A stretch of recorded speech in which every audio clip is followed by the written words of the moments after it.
ពេលឲ្យបានសុខុមហើយគៀងចូលក្រោមដែលទ្រង់ព្រៀងអោព្រះយេស៊ូវព្រះដ៏មានពរទ្រង់បានលួចយើងខ្ញុំរួចមកអោព្រះយេស៊ូវព្រះដ៏មានពរយើងខ្ញុំជាកូនមកពឹងជ្រង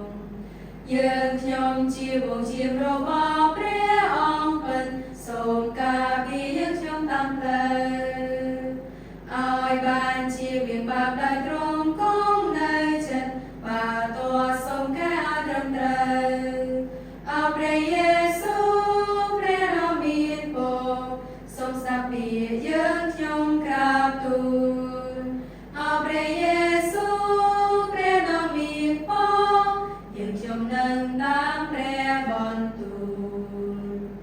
យើងខ្ញុំខំស្វែងរកព្រះគុណព្រះ